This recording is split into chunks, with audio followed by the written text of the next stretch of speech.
مساء الخير. في ايه؟ انا سبتكم بس فقط لا غير هم 10 ايام ولا حاجه. السوشيال ميديا كلها ملهاش حاجه غير بتتكلم عن السوريين. يعني معرفش، افتح فيسبوك الاقي بيتكلموا عن السوريين، افتح واتساب الاقي بيتكلموا عن السوريين، افتح برامج تلفزيونيه الاقيهم بيتكلموا عن السوريين. مالهم السوريين؟ مزعلينكم في ايه السوريين؟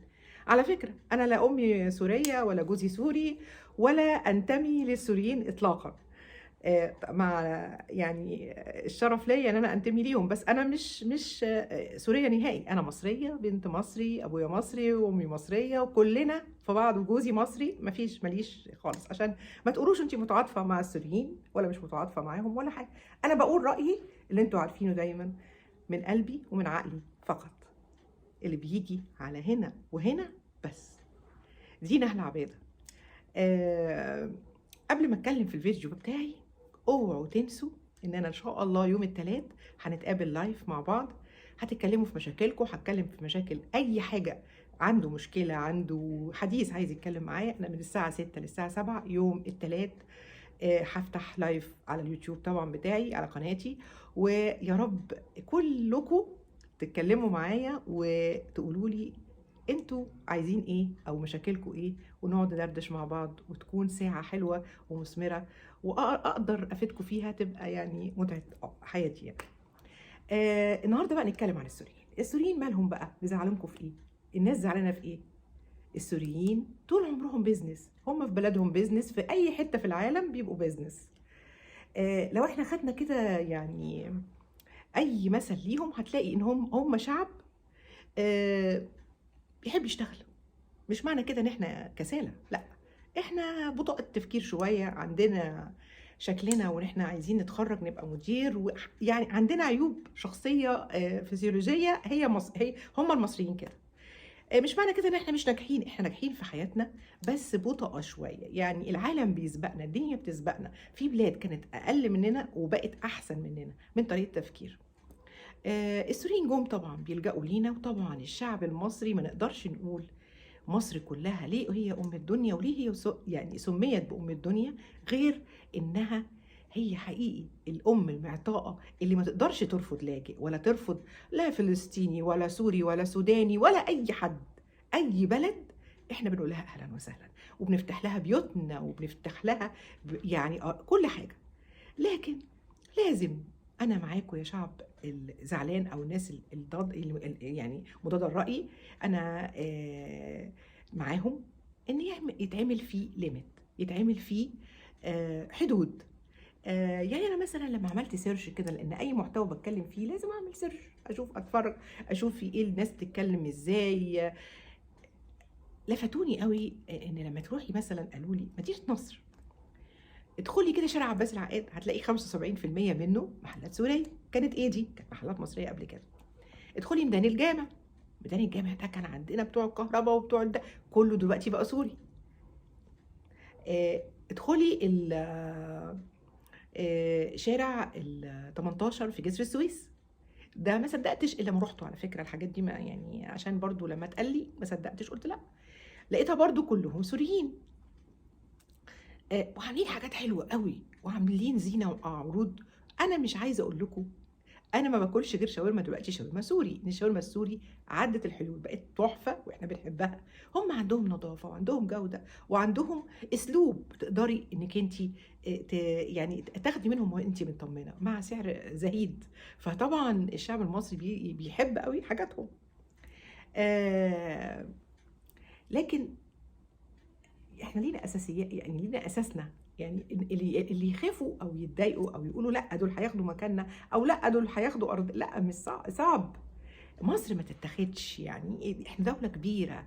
يعني فيها هم عايزين، ناس جايبين فيديوهات بيقولوا عايزين ياخدوا قطعه ارض ويقعدوا فيها وتبقى هي مدينه السوريين، عايزين يعملوا مدينه جوه بلدنا.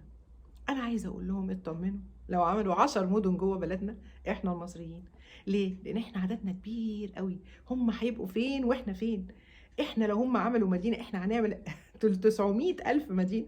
يعني لا، ما نخافش من الحاجات دي خالص، لان هي يعني آه هي يعني إحساس من جواهم إنهم عايزين يحسّوا، ممكن يعني اللي اقترح الاقتراح ده إن هو عايز يحس بالأمان، يكونوا لمّة جنب بعض، لكن مش عايز يعني ليه دايمًا عايزين العداء مع الناس، ليه؟ يعني أنتم عايزين يعني تشوفوا أكتر ما إحنا شايفين السودان الشعبين هو شعب واحد بقوا شعبين، رغم إن شعب واحد، السودان شعب واحد بيتخانقوا مع بعض، وحصل كده في سوريا، وحصل كده في لبنان، يعني في كل البلاد هل بقى كمان إحنا السوريين عشان شايفين علاقتنا بيهم حلوة، الناس عايزة تبوظها والّا إيه؟ أنا مش عارفة.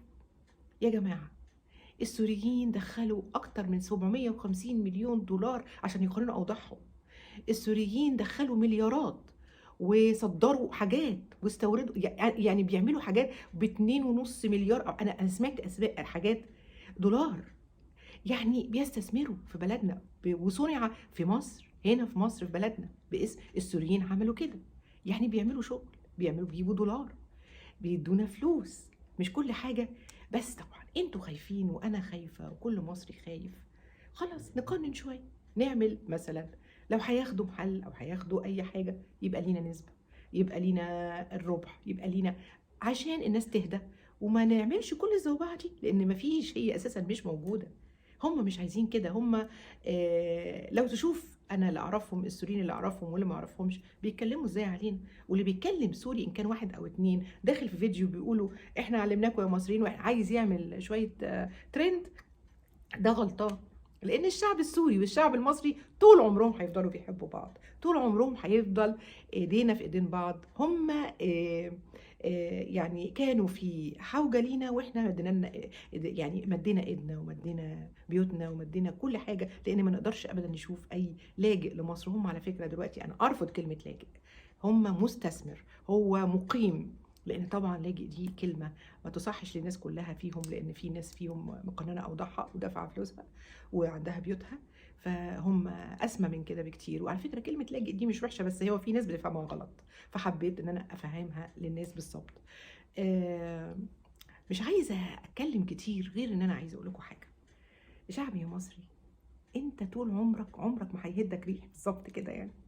فإحنا ما حدش يهدنا، لا سوري ولا يمني ولا سوداني ولا حاجة، صدقوني إحنا الشعب المصري معانا سيادة الرئيس السيسي ولكل ليه التحية والاحترام، نقنن أوضاعنا، نعمل مشاريع صغيرة، نبتدي ما نبقاش كل واحد فينا كده بيفكر في نفسه بس، بيفكر في غيره ويبص لغيره وما يبصش هو بيعمل إيه، أنت بتعمل إيه عشان عايز تبقى معاك فلوس وعايز تبقى بيزنس؟ ليه أنت حاقد على اللي فتح محل سوري واشتهر؟ طب ما تعمل، ما البلد كبيرة على فكرة وفي محلات كتير، اعملوا، اشتغلوا، ابنوا، ما تهدوش.